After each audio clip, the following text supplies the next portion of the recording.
Não deixamos para trás apenas nossos corpos físicos, mas também nosso gênero, nossa raça, nossa cultura, nossa religião, nossas crenças. Tantas coisas, tipo, tudo isso é uma coisa daqui, não de lá. E foi quando eu percebi que a única coisa que atravessa é a nossa essência.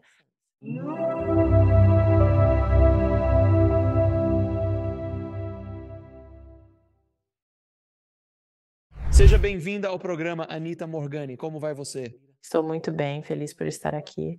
Muito obrigado por vir ao programa. Há tempos queria te trazer aqui. Estou feliz que sincronizamos nossas agendas, pois sei que é uma mulher ocupada, espalhando sua mensagem e ajudando pessoas mundo afora.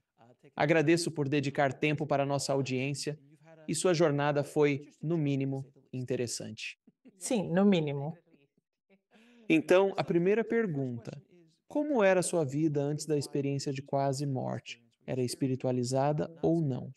Como era tudo antes do diagnóstico, sinceramente? Eu achava que era muito espiritual. E só percebi depois, após a experiência de quase morte, que minha espiritualidade, na verdade, vinha de um lugar de medo. Mas eu era muito espiritual nesse sentido. Viveria de forma a reduzir o mau karma, se é que me entende. Sempre estive, então, tentando ser mais espiritualizado. Sempre acreditei que precisava ser mais espiritual. Preciso meditar mais. Preciso orar mais e frequentar mais aulas de espiritualidade, e reuniões, templos e igrejas. Então eu era muito conscientemente espiritual. Eu tinha muitos medos naquela época da minha vida, medo do pós-vida, de desaprovação, de decepcionar as pessoas. Nunca me senti suficientemente bom. E eu sempre senti que meu pai desaprovava tudo em mim por causa da nossa cultura e minha oposição a casamentos arranjados.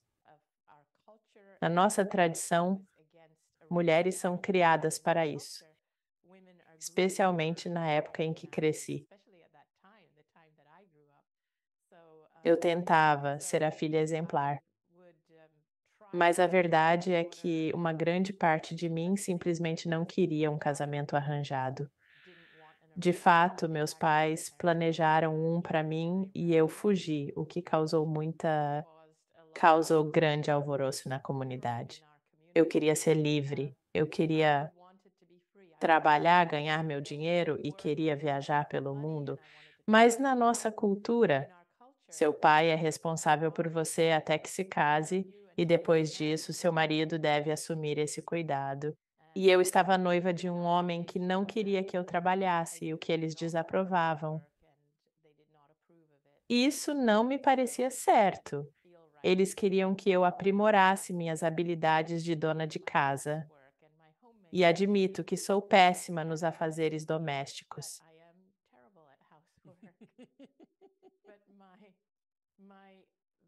Era medido por quão boa eu era em tarefas domésticas. É igual para muitas mulheres da minha cultura naquela época, especialmente nos anos 80. Então, essa era a minha vida pré-EQM. Conheci o incrível Danny, casei-me com ele, que me acompanhou em toda a jornada. Foi o melhor que fiz naquela época. Conte sobre quando recebeu o diagnóstico de câncer. Então, eu estava diagnosticado em 2002 e começou com um caroço. Literalmente no meu ombro, entre o meu pescoço e o ombro.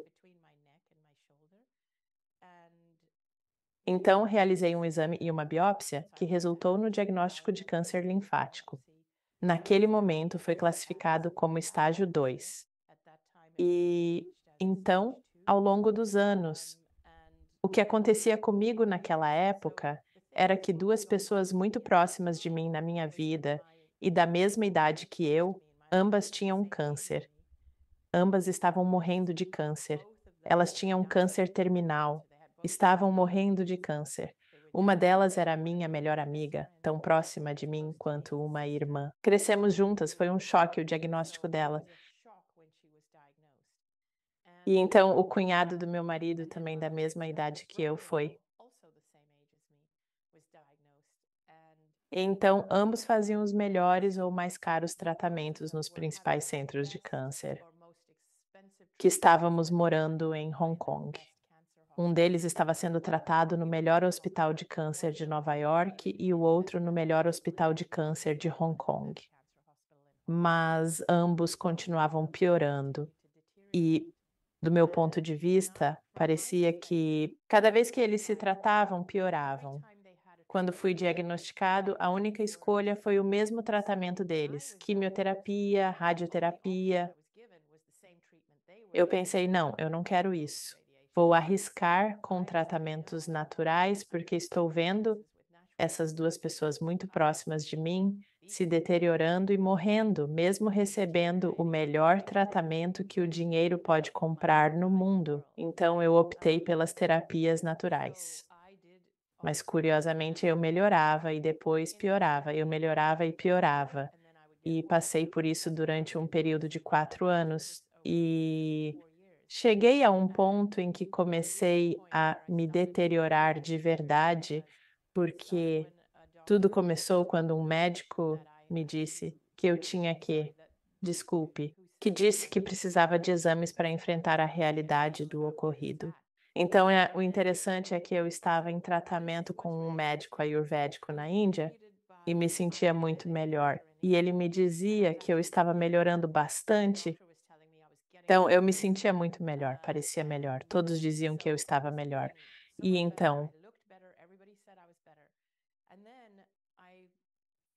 caí outra vez na conversa de que preciso fazer exames com um médico de verdade. Dizem que tenho que consultar um. Eu cedi, fui a um médico ocidental que fez os exames. Disse que eu estava sendo tolo, indo aos médicos orientais e tudo mais.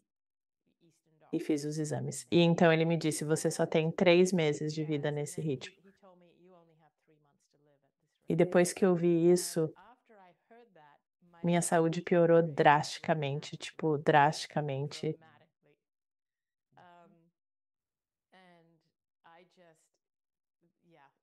Então começou a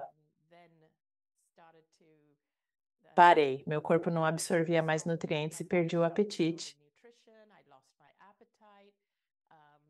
Meus músculos começaram a deteriorar. Eu não podia andar, meus pulmões cheios de líquido. Fui definhando, piorando rápido e constantemente. E então, na manhã de 2 de fevereiro de 2006, eu não despertei, permaneci em coma. Meu marido, desesperado, me levou correndo ao hospital, onde os médicos a anunciaram: é isso, ela não vai resistir, está morrendo. Mas sem o conhecimento de todos, eu me sentia incrível. Eu havia deixado o meu corpo, meu espírito, minha alma, como queiramos chamar, de fato havia saído do meu corpo. Eu me sentia incrível, leve e livre. E quero acrescentar mais uma coisa, é que naquele momento onde eu estava, quando fui ao médico e tudo mais, naquele ponto, o médico de fato disse que tudo o que temos, a quimioterapia e tudo o mais, não vai mais funcionar para você. É tarde demais. Foi o que os médicos disseram. Eles disseram: podemos tentar de tudo, mas é tarde demais. Não vai, mas é tarde demais. Não vai salvar sua vida. Eles disseram isso. Deus os abençoe. Antes de discutir sua experiência de quase morte, é crucial destacar que sua mentalidade foi alterada pela influência de alguém em posição de autoridade em quem confiava, fazendo seu corpo responder ao que considerava verdade. Isso ocorreu antes de você consultar o médico ayurvédico. Você se sentia bem, tudo fluía. Ele te convenceu com uma história diferente. Você pensa, estou mais saudável. E eu acho, realmente estou melhorando. Porém, ao ouvir 3 meses de vida, pensa, estou morrendo. Pá! E o seu corpo todo começou a falhar. Baseado nessas poucas palavras, foi isso que aconteceu, na sua opinião? Foi o que pareceu para mim, sim, correto. Eu sei. E às vezes eu hesito em compartilhar essa parte tão definitiva e claramente, porque existem pessoas que contam com médicos excelentes, os quais estão realizando tratamentos agora. Não quero atrapalhar nada que esteja funcionando para eles. Correto? Exatamente. Cada situação é um caso específico, mas isso mostra o poder da mente. O efeito placebo, basicamente, 100%. E é por isso que eu peço aos médicos que, por favor, prestem atenção nas suas palavras. É isso. Eles não percebem o poder que têm. E eu vi isso acontecer repetidas vezes com outras pessoas que conversam comigo, que compartilham comigo, que a minha história ajudou-as. Elas dizem exatamente a mesma coisa, o que você e eu acabamos de falar, que elas se sentiram pior ou ficaram realmente assustadas por causa do que o médico delas disse, mas estavam indo bem até receberem o diagnóstico. Espero que esta conversa ajude mais algumas pessoas pelo caminho. Então, na sua experiência de quase morte, quando disse sentir-se ótimo, em que momento exatamente saiu do corpo? Lembra-se de vê-lo de fora? Como foi? Então eu sabia, por exemplo, que meu marido me levava às pressas ao hospital. Quando não despertei, ele agiu rapidamente. Ligou para o médico, que instruiu: leve-a imediatamente ao hospital. Eu estava ciente de tudo ao meu redor enquanto meu marido, desesperado, me levando às pressas para o hospital, minha família presente, meu irmão, minha mãe, todos estavam lá. Todos foram informados de que eram minhas últimas horas e que eu estava morrendo e que não sairia do coma. Então, eu estava ciente de tudo o que acontecia ao meu redor, mas também sabia que, para eles, eu não estava lá. Tipo, não tinha ninguém em casa, eu tinha ido embora e eu sabia disso. E foi quando eu estava no hospital que comecei a perceber: ah, eu não sou apenas o meu corpo, eu sou mais do que o meu corpo. E parecia que eu estava me expandindo para fora do meu corpo. E eu comecei a perceber coisas, tipo, o que as enfermeiras estavam fazendo, o que os médicos estavam fazendo. E eu estava ciente de coisas que aconteciam fora do quarto e das conversas que eles tinham. Eu estava ouvindo e observando as conversas entre meu médico e meu marido. E eu vi o médico dizer ao meu marido que, ó, ela provavelmente não sobreviverá. Basicamente, ele disse que ela nem vai passar desta noite, que são as últimas horas dela. E eu vi ele dizer isso. E então, senti-me continuar a expandir, no entanto, para além do hospital. E a próxima coisa de que me lembro é que entrei no que eu chamo como um estado de clareza, mas nesse estado eu estava cercado, né, por seres que não eram deste mundo. Então comecei a perder a consciência do físico, das pessoas que estavam fisicamente ao meu redor, e comecei a ganhar consciência de pessoas que eram não físicas, que estavam ao meu redor. E algumas delas eu reconheci como sendo pessoas que conheci nesta vida. Uma delas era a minha melhor amiga, que havia falecido de câncer.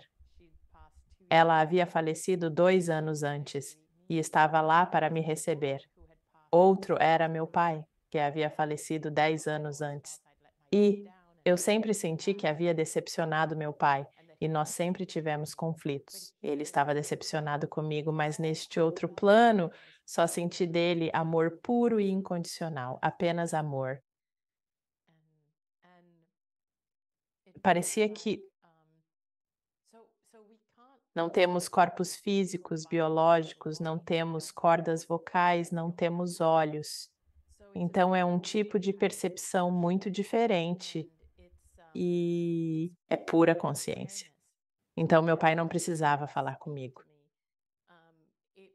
Eu sabia o que ele queria que eu soubesse, como se nossas energias simplesmente nós nos fundimos simplesmente e eu sabia de tudo. O que acontece é você os vê, mas não com os olhos físicos, é como se soubesse que seus corpos não estão lá. Minha percepção conseguia. Tenho imagens de quem é essa pessoa. Eu tinha imagens do meu pai como o conhecia nesta vida física, mas ele não estava físico, era só sua essência. Uma das coisas que percebo é que, ao atravessarmos, não deixamos para trás apenas nossos corpos físicos, mas também nosso gênero, raça, cultura, religião e todas as nossas crenças. Tantas coisas, tipo, tudo isso é uma coisa daqui, não de lá. E foi quando eu percebi que a única coisa que atravessa é a nossa essência pura. E nossa essência pura, eu chamaria de amor puro, ou Deus puro, ou energia fonte pura, ou consciência pura. Podemos chamar do que quisermos, mas é essência pura. E então, lá estava eu com a essência pura do meu pai e a minha essência pura, e era como se pudéssemos nos fundir para que eu pudesse entendê-lo e ele pudesse me entender. E eu entendi que, assim como eu sempre acreditei que era vítima da minha cultura, ele era vítima da mesma cultura e apenas fazendo o melhor que podia dentro dela. E o que mais via ao redor? Em que espaço você estava? Isso foi interessante. Era onde eu quisesse que fosse. Então, ao me concentrar no meu marido desta vida, Danny, quando eu me concentrava nele, eu via outras vidas que tive com ele, eu via o futuro potencial que tenho. Então, o espaço se preenchia com outros tempos e lugares que encontrei com essa pessoa. Era muito abstrato e esotérico. Meu irmão estava lá. Meu irmão veio voando da Índia para chegar até mim antes que eu partisse. E eu me lembro, assim que concentrei minha atenção no meu irmão, senti: "Ah, eu ainda não posso morrer". E imediatamente vi uma vida inteira, e isso estava diante de mim, uma vida inteira dele e eu juntos. Ele é mais velho do que eu nesta vida, mas eu tive visões de uma vida inteira juntos, onde eu era muito mais velho do que ele e extremamente protetor com ele. E é verdade que mesmo nesta vida, embora ele seja mais velho, eu me sinto protetor dele. Então, ao voltar minha atenção para meu marido Danny, imediatamente, consciente de uma cena no meu futuro desta vida que ainda não se concretizara, de Danny e eu cumprindo um propósito juntos. E eu entendi que ainda tínhamos uma missão para realizar juntos aqui e eu ainda não a tinha cumprido. E que se eu não voltasse para realizá-la, se eu partisse, ele não seria capaz de cumprir a parte dele no propósito. Isso é fascinante. É quase como se estivesse dentro de um, por falta de uma palavra melhor, quase como um deck holográfico. Muito ao estilo Star Trek nesse sentido, que você vê imagens, mas elas são muito realistas. E é tipo, são telas gigantes ou são apenas diferentes cenas? É como se estivesse imerso, como se tudo ao seu redor simplesmente é. É exatamente como um holodeck. Você entra e olha ao redor e está numa realidade virtual? Sim. E é por isso que costumo dizer que o tempo não é linear do outro lado, pois eu podia acessar o futuro, o passado, qualquer vida relacionada às minhas experiências aqui. Então, é como se minhas experiências aqui nesta vida física, isso alimenta aquela narrativa completa de quem é a minha alma. Minha alma tem essa jornada que vivenciou múltiplas vidas, mas minha alma tem acesso a esse holodeck de todas as vidas e todas as experiências. Permita isso para informar esta vida atual por falta de uma expressão melhor.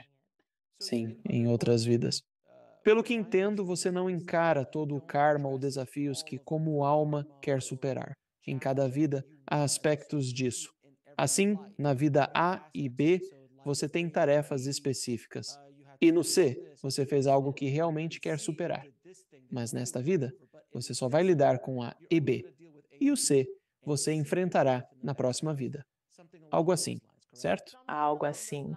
Mas essa experiência mudou minha visão sobre o karma, mudou minha visão sobre tudo, sobre espiritualidade, o que significa ser espiritual, sobre religião, sobre karma, sobre tudo. porque eu via o karma de maneira direta. É como se você fizesse algo ruim, você como pensar, seja nesta vida ou na próxima. E eu pensava que era bem direto. E então, quando eu estava com câncer e ele não curava, pessoas, até gurus espirituais, diziam que era meu karma e que eu deveria fazer mais boas ações. Mas ao passar para o outro lado, vi que não era karma. Então, basicamente, eu era outra antes da experiência de quase morte. E desculpe-me por pular de um assunto a outro, mas é relevante. Antes eu queria muito agradar os outros. Sempre me ensinaram a servir, ser submissa, preparada e a ser uma boa esposa para um futuro marido. Então, quando me disseram que era por causa do meu karma, que havia algo no meu karma que eu precisava limpar, e era por isso que eu tinha câncer. Lá estava eu, já querendo agradar a todos, sendo um capacho e tudo mais. E agora me dizem: "Ah, eu preciso fazer mais boas ações". E isso me tornou ainda mais uma pessoa que quer agradar os outros, uma mártir caridosa, tanto que eu era me prostrando para que todos pisassem em mim, porque eu não queria contribuir para o mau karma que alimentava o câncer que não estava curando. Como suas noções de karma mudaram? O que eu percebi foi que era o completo, oposto. Eu estava destinado a me expressar plenamente, não a me reprimir. Eu estava destinado a vir aqui e ser uma expressão completa desta alma que escolheu habitar este corpo. A ideia de que devemos trabalhar sem parar para ser bons sugere que nos vemos como inadequados. Importante é perceber que nossa alma é notável, um aspecto do divino. O erro está em crer que somos insuficientes.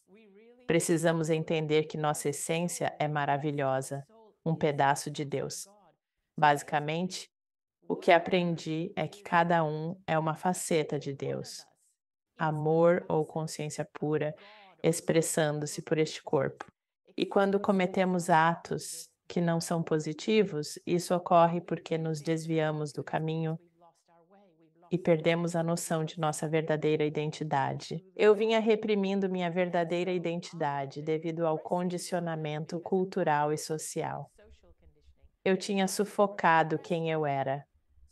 Assim, meu corpo começou a reagir, dizendo: "Ei, isso não é você." A alma também reagia. E ao perceber isso, pensei: meu Deus, sou muito mais forte do que imaginava. Sou uma expressão de Deus neste momento. Eu tomei a decisão de voltar para o meu corpo e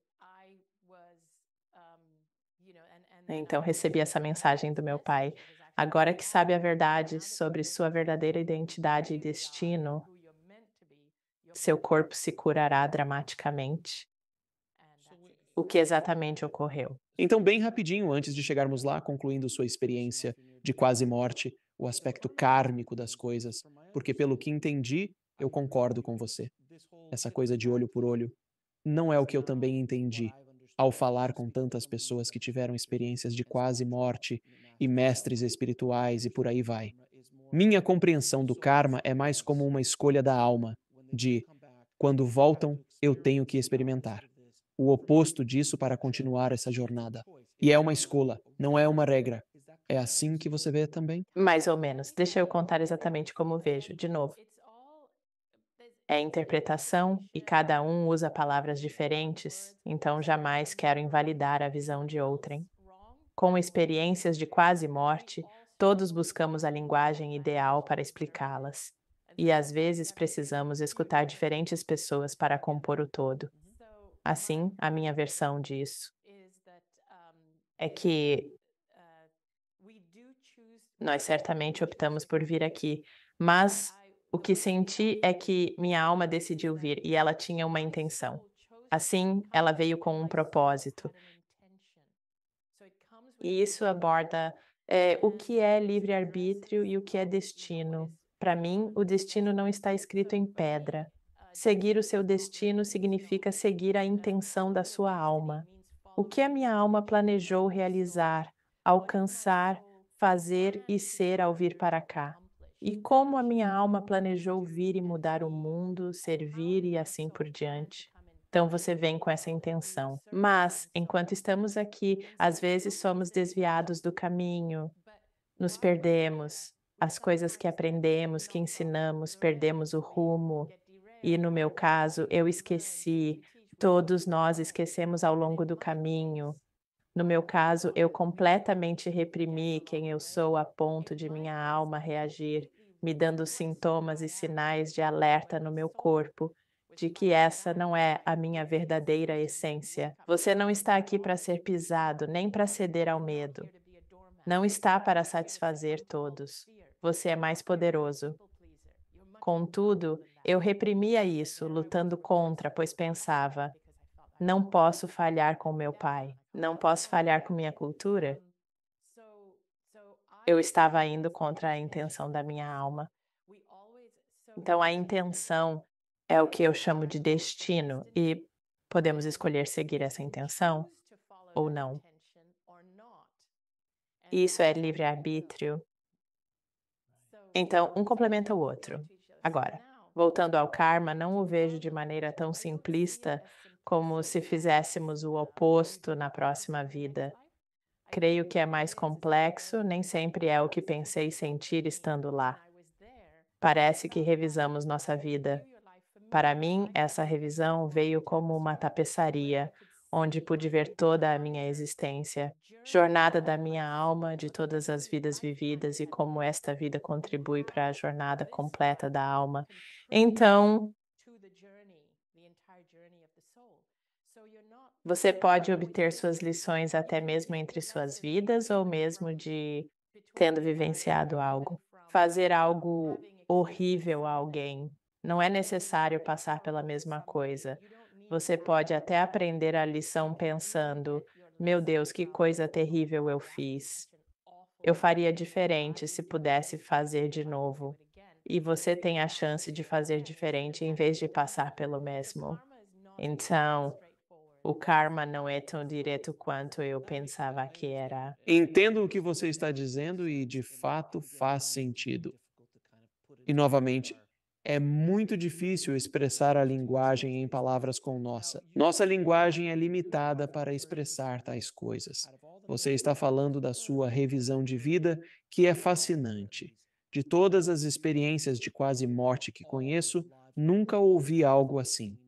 Lembro-me de uma revisão que englobou todas as vidas, ou pelo menos as conectadas a esta, de uma vez.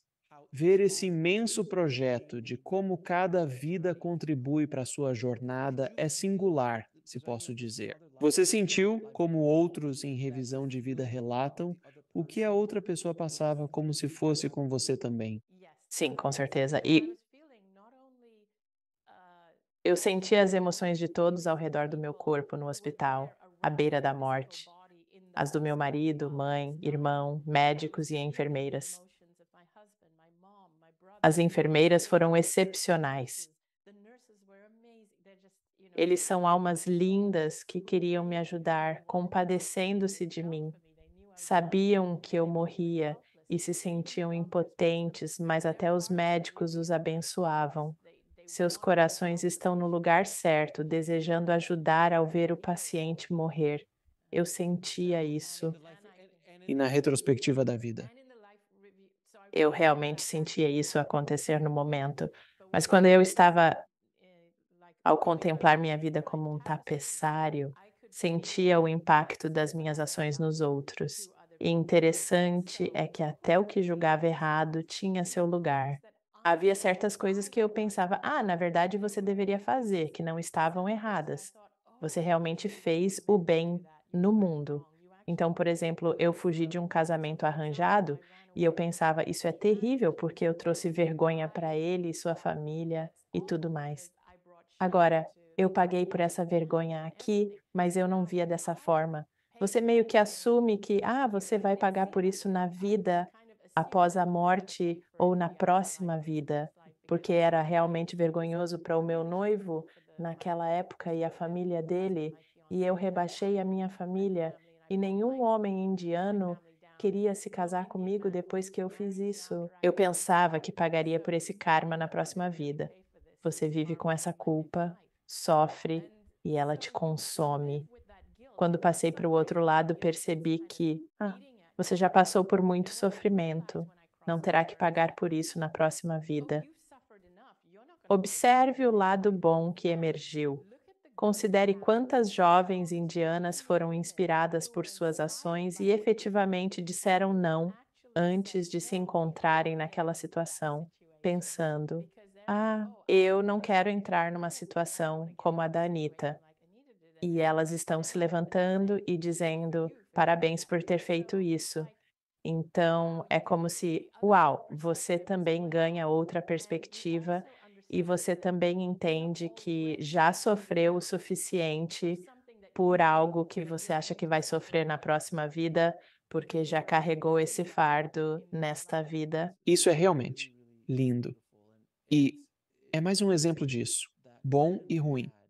É de fato uma questão de condicionamento social e cultural, onde o que é bom na Índia pode ser ruim no Ocidente e vice-versa. Então, mas afinal, eu acredito. Não julgar, mas a versão definitiva do que é bom e ruim do outro lado. Você fica tipo, o que você achava que era bom ou ruim? Não, você fez a coisa certa. Pode não ter deixado as pessoas ao seu redor muito felizes, mas você fez a coisa certa. E também fez isso, isso e isso que te ajudou. E você obviamente não vai mais sofrer porque se martirizou pelos próximos 20 anos depois daquela situação. Então, se no fundo você se manteve firme, E a outra coisa é que, culturalmente, muitos de nós somos condicionados a temer o pós-vida e vivemos nossas vidas fazendo coisas por medo do pós-vida. Eu percebi que não há nada a temer, e esse é realmente o grande ponto aqui. É que onde eu pensei que seria punido e tudo mais, não, é muito benevolente no pós-vida. Muito, muito benevolente. E eu senti como se todos os meus entes queridos e todos vocês são meus guias, quem você quiser chamar como a energia fonte, estava me reverenciando como um caloroso bem-vindo de volta. Você enfrentou uma jornada árdua e parece que, ao traduzir para a linguagem ou sentimentos humanos,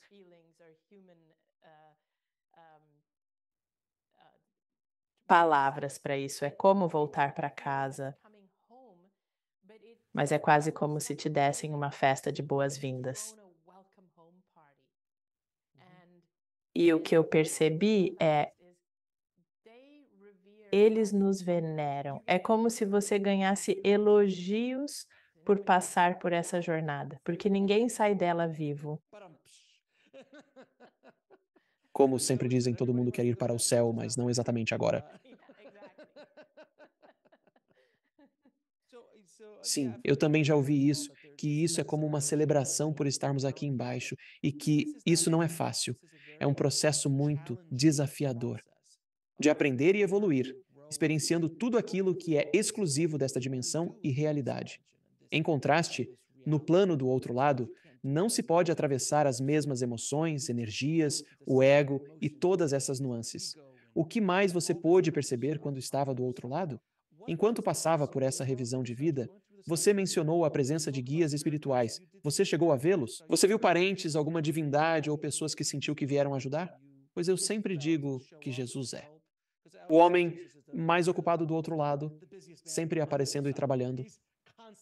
Mas estou curioso, do seu contexto cultural, viu alguém com quem se conectou? Para mim foi realmente interessante e as pessoas me desafiam nisso porque e sou desafiado por diferentes pessoas que acreditam em diferentes deidades. Eu percebi que eles se manifestaram para mim da maneira que eu desejava. Ou seja, se eu quisesse que fosse Krishna, seria Krishna. Se eu quisesse que fosse Buda, era Buda. Se eu quisesse que fosse Jesus, era Jesus. Mas era pura essência do amor. Não era nem masculino nem feminino. Ele não era físico. Então, se eu quisesse Kuan Yin, seria Kuan Yin. Ouço que é essa a razão. A experiência de quase morte ou do pós-vida, na transição de volta para casa, é um cenário personalizado para você. não é padronizado para todos. Não é algo que serve para todos. E eu acho que tive uma experiência estranha. Cresci num ambiente multicultural. Meus pais são hindus e vivi em Hong Kong, uma cidade de maioria chinesa, onde taoísmo e budismo são influentes. Contudo, tive educação britânica. Meus colegas e amigos de escola, ao longo dos anos, eram todos britânicos. E foi por causa deles que percebi: ah, não quero um casamento arranjado. Aspiro a uma carreira, fazer o que eles fazem. Na escola, o ensino era centrado na Bíblia.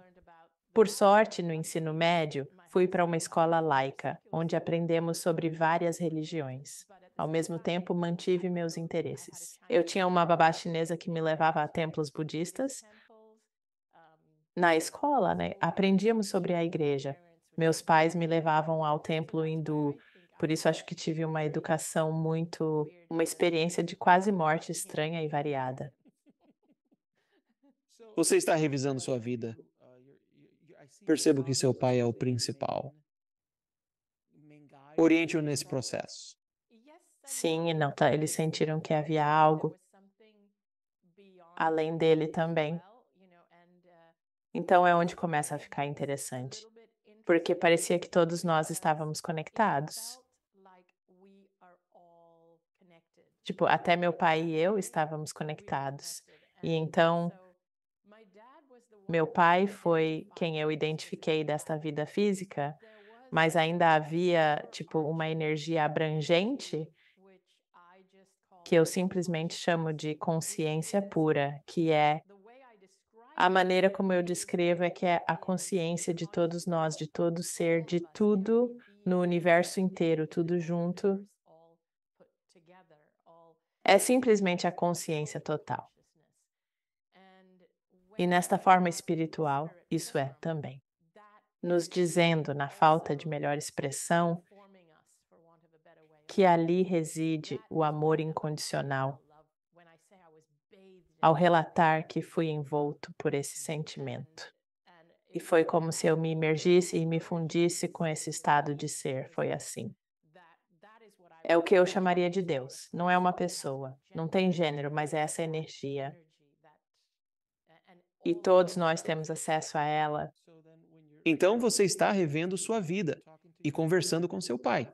Você sente esse banho de energia e presumo que, ao perceber, pensa: tenho que voltar, pois, caso contrário, meu marido e eu não poderemos prosseguir com nossos planos nesta vida. Em que momento você se despede? Você é imediatamente devolvido? Há uma conversa sobre isso? Como foi? Então, inicialmente não. Uma parte de mim queria voltar. No começo ainda eu não percebi que meu corpo seria curado, mas também é tão incrível desse lado. E a vida parecia ser uma luta, certo? Então eu disse: não, eu não vou voltar. E então recebi a informação de que o propósito do meu marido está ligado ao meu e que se eu não voltar, ele iria partir. Em breve, 6 meses, tanto faz. E eu estava bem com isso, tipo, tudo bem, ele vai atravessar e se juntar a mim aqui. Como você ousa, Anitta? Como ousa? Você fica tipo: tudo bem, vem logo. Morra logo, pelo amor de Deus, sem trocadilhos. E nós não temos filhos, então senti. Ficaremos juntos assim mesmo. E nenhuma parte de mim queria voltar. Mas então, quando percebi que tinha um propósito maior, pretendia vir para cá. E foi interessante. Eu não sabia exatamente qual era o propósito, mas eu podia ver que eu estava destinado a impactar muitas pessoas, só não sabia como eu iria impactá-las.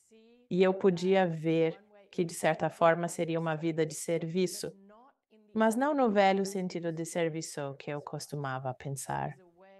Era uma forma de servir as pessoas, enquanto honrava a mim mesmo e o meu próprio corpo físico, e não me sacrificando pelos outros como eu costumava fazer. Mas eu não sabia, ainda não sabia como tudo iria se desenrolar ou como seria. Mas eles disseram basicamente que você veio com a intenção de tornar o mundo um lugar melhor. E na primeira fase da minha vida, eu tinha feito isso da maneira errada, pensando que tornar o mundo um lugar melhor Era realmente ser um mártir e me esgotar, e servir a todos ao meu redor, exceto a mim. O que eu entendi é que eu cresci e passei a primeira parte da minha vida servindo as pessoas e aprendendo a ver Deus nos olhos de todos. É como se fosse sirva a todos, porque todos são uma expressão de Deus. O que eu lhe falhei, em fazer foi ver Deus nos meus próprios olhos, e isso foi o que eu aprendi do outro lado. E foi quando eu soube que estava tudo bem em voltar, contanto que eu me lembre que eu também sou uma faceta de Deus e sempre veja Deus nos meus próprios olhos. Então, como foi o processo de você voltar? Você foi jogado de volta? Você foi entrando devagar? Você voltou pelo umbigo?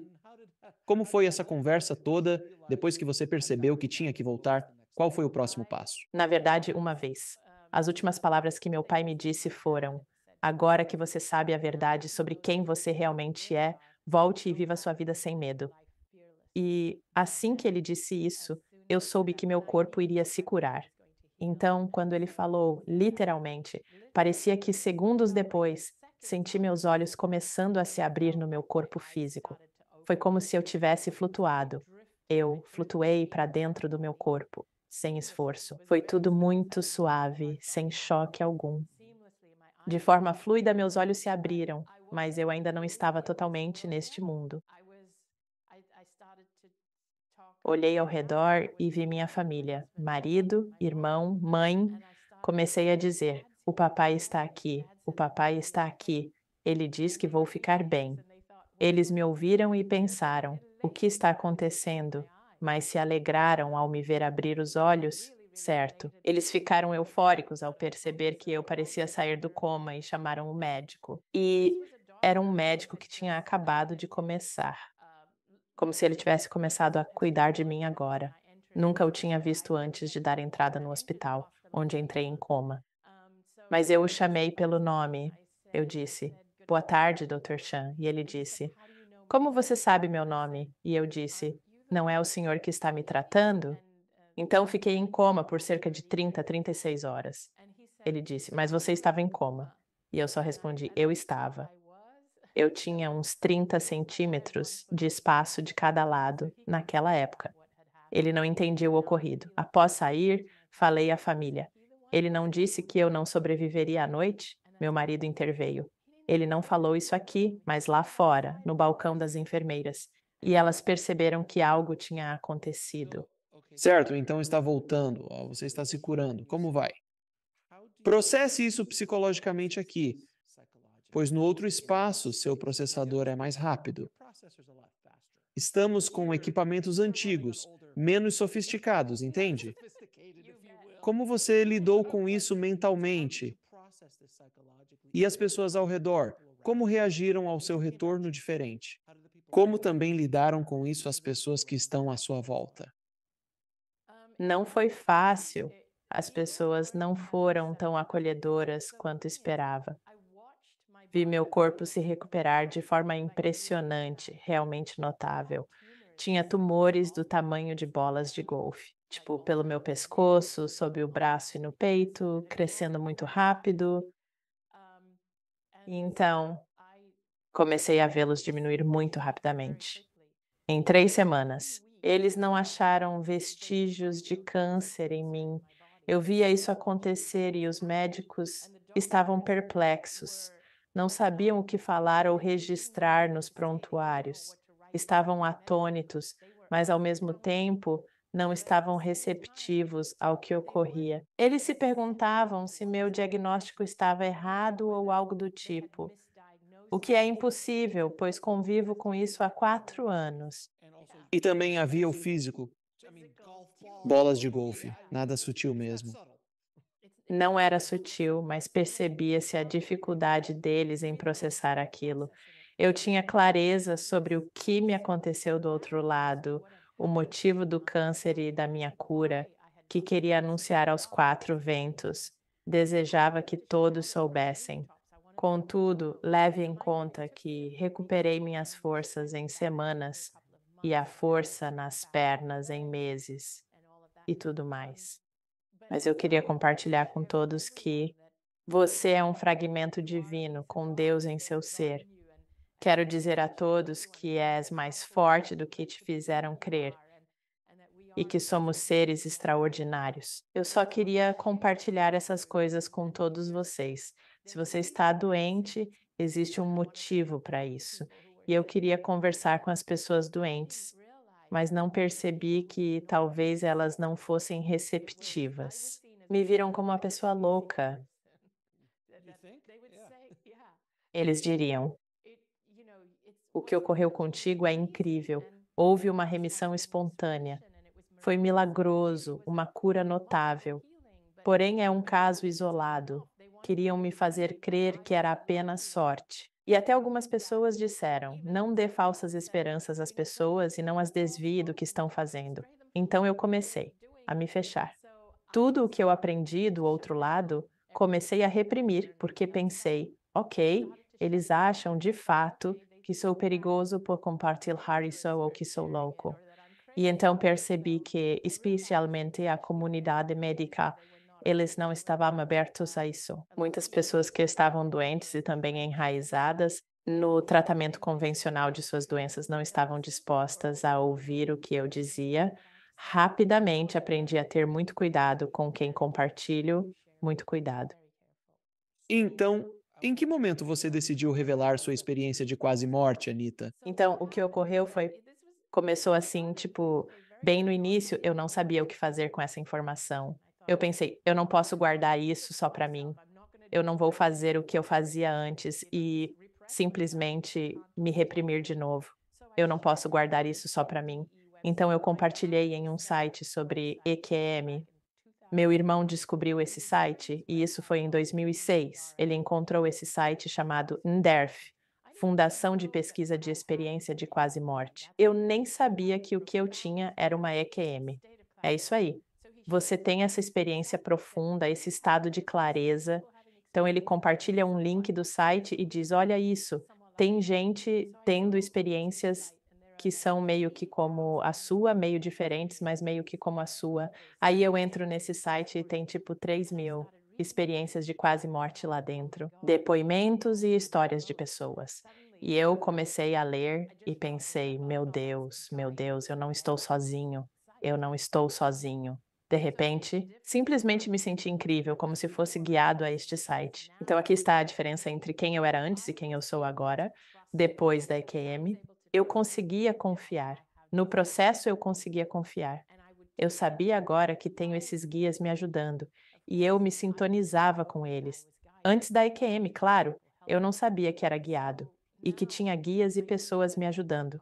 Então, agora eu sabia que tá certo, me foi dado esse dom por um motivo.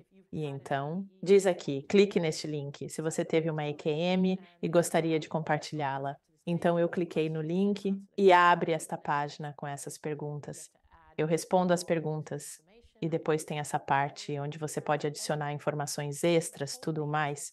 Eu adicionei minha própria história sobre o câncer, tudo. E compartilhei, tudo mesmo. Foi bem longo. E eu apertei enviar. Apertei enviar, terá a resposta de alguém em até 3 semanas. Literalmente horas depois, não 3 semanas, recebi um e-mail em menos de 24 horas. Do proprietário do site, Dr. Jeffrey Long, que era também oncologista. Ele pediu para ver meus prontuários médicos e exclamou: "Meu Deus, esta é a experiência de quase morte mais profunda que já vi". Perguntou se podia postar no site dele. Eu concordei. Ele não usou meu nome completo, apenas EQM de Anita M. Daí em diante passei a atrair atenção global, pessoas fascinadas por aquele fenômeno, e não usavam meu nome completo. Segui com minha vida em Hong Kong. Trabalhei como freelancer em áreas alheias à EQM. Não continuei compartilhando, nem mencionava o ocorrido aos colegas de trabalho, enquanto a história se espalhava. Então pensei: liberei a história, fiz minha parte. Quem precisar lê-la, vai lê-la. Enquanto isso, coisas aconteciam nos bastidores. Outro oncologista se interessou por ela. Ele realmente é alguém que mora na Califórnia, um cara chinês que vive na Califórnia. Ele diz: de vez em quando vou a Hong Kong.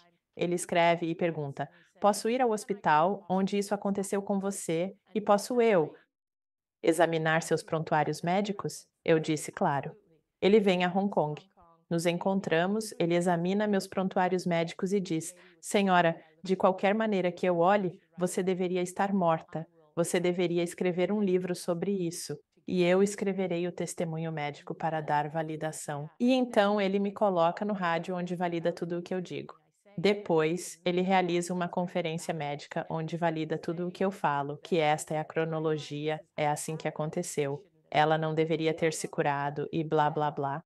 Então foi ele quem primeiro me colocou nesse caminho, onde eu tinha algo como testemunho médico dele para, eu acho, para contra-atacar, se preferir, pelas pessoas que estavam tentando me desacreditar. E então, Wayne Dyer descobriu minha história. E foi aí que tudo mudou. E era aniversário dele. Ah, o Wayne. Então foi o Wayne que meio que abriu a porta para você e realmente fez a sua história ganhar o mundo de verdade. Sim, mas tudo começou com o envio para o Enderf. Sim, já tive Jeffrey no programa. Ele é incrível. Ele é incrível. Ele é incrível. Tive a chance de conhecer o Wayne uma vez, num meet and greet, e sua energia era tão incrível. Ele era incrível. Ele era incrível. Deus o tenha. Isso é incrível. E então você saiu do caminho. A todo vapor, como se diz. Sim, Wayne. Eu fiz turnê com ele por 4 anos. Wayne, assim que leu minha história, fez questão de me encontrar. Ele insistiu em falar comigo ao telefone e me disse: Eu vou te tornar mundialmente conhecido. Vou fazer do seu livro um best-seller do New York Times. Ele disse: Escreva um livro. Eu ainda não tinha um. Insistiu: Escreva e farei de você um best-seller do New York Times. E ele fez. E aquele primeiro livro foi traduzido para 45 idiomas. Meu Deus, isso é incrível, Anita. Você tem uma história tão notável, Anita. E eu realmente espero que as pessoas que estão ouvindo encontrem não só conforto, mas também inspiração e esperança e compreensão dessas lições que você trouxe, que são lições profundas que as pessoas realmente precisam entender, porque aqui embaixo é confuso. E é muito confuso, é muito tentador, até para os melhores de nós. Perder nossa, tipo, talvez não devesse, mas, sabe, no fundo pensa, não faça. Você se pergunta, o que minha mãe vai pensar? O que meu pai vai pensar? O que meu cônjuge vai pensar? Ou, meu Deus, devo deixar esse emprego? Mas, na verdade, todas essas coisas você questiona constantemente, mas parece que, ou meio que dizer o que seu pai disse, viva a vida sem medo. Sim, é lindo. Obrigado. O que ele quis dizer com viver sem medo é ser autêntico, sem receios. Ele não sugeriu que eu fizesse bungee jump se não gosto, mas sim para não temer ser quem sou, sem desculpas. Pois reprimir nossa essência é, de fato, dizer a nós mesmos que há algo errado conosco que precisa ser ocultado. Agora, Anita, farei algumas perguntas. Faço isso com todos os convidados. Qual é a sua definição de viver uma vida plena? Essa é uma ótima pergunta para mim, uma vida realizada. Então, se for o fim da minha vida, eu quero saber que deixei o mundo melhor do que estava quando eu cheguei nele e quero saber que fui útil e que encontrei alegria, paixão, amor, que eu amei o suficiente e me sentirei realizado. Se pudesse usar uma máquina do tempo e voltar para falar com a menina que era na infância, que conselho daria a ela? Uau! Eu diria a ela que não há necessidade de se esforçar para ser espiritual ou boa. Você já é espiritual por natureza. Simplesmente permita que esse espírito brilhe. Também gostaria que ela soubesse ser expressão de Deus. Como você define Deus? Deus é a energia infinita que percorre todos nós. A energia infinita. E às vezes eu chamo Deus de rede infinita, porque todos somos parte de Deus. Cada um de nós uma faceta dele. Às vezes uso a analogia de uma bola de espelhos. Imagine-a com bilhões de minúsculos espelhos, não apenas alguns. Cada pequeno reflexo é um de nós. Todos nós estamos interligados, formando uma esfera brilhante. Isso é Deus, pois estamos todos conectados. Ao nos sintonizarmos intuitivamente, podemos nos conectar verdadeiramente à informação. E quando digo conectados, cada espelho brilhante não é nosso corpo, é a alma. Cada azulejo, o seu, simboliza todas as suas vidas passadas. O meu, todas as minhas. Imagine que todas as nossas almas estão entrelaçadas. Portanto, ao se conectar telepaticamente, minha alma se liga à sua, que por sua vez se conecta às almas de todos.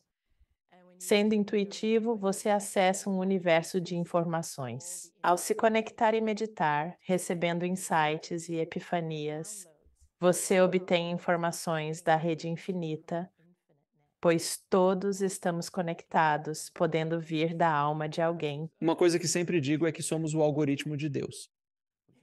Nós saímos e fazemos. Temos livre-arbítrio até certo ponto, mas há uma intenção. Às vezes vamos para cá, outras para lá. Exatamente. Somos o algoritmo Deus. Qual é, afinal, o supremo propósito da vida? O propósito supremo é. Vou te dar, minha resposta rápida é comer chocolate. Isso é um comentário muito profundo, querido. É profundo e substancial. E quem ouve deveria refletir sobre ele. Onde as pessoas podem descobrir mais sobre você e seu incrível trabalho no mundo? Obrigada. Meu site é anitamorjani.com e eu também tenho um canal no YouTube. Eu adoraria que as pessoas assistissem aos meus vídeos e me seguissem no YouTube. E claro, também estou no Instagram, no Facebook, no Twitter. Acredito que tenho um TikTok também. Ao pensar em TikTok, lembro de você. Acredite, tenho TikTok. Meus filhos questionam. Por quê? Respondo. É espiritual. Entenderão com o tempo. Tem alguma mensagem de despedida para a audiência? Tenho muitas, mas vou resumir. Quero que todos saibam que são mais poderosos do que lhes fizeram crer. Gostaria que percebessem que ser espiritual não exige esforço. E quero que saibam que não há nada a temer. E, ao escolher, opte pelo amor, não pelo medo. Pergunte-se: o que amo fazer? O que faz meu coração vibrar? E não o que devo fazer para fugir das consequências. Nita, muito obrigado por voltar. Agradeço pelo esforço em ajudar a despertar o planeta. Valorizo imensamente você compartilhar sua história e tudo o que faz. Obrigado novamente. Obrigado por suas perguntas incríveis. Adorei conversar com você. Obrigado por assistir. Clique em um dos vídeos abaixo para continuar sua jornada e não se esqueça de se inscrever.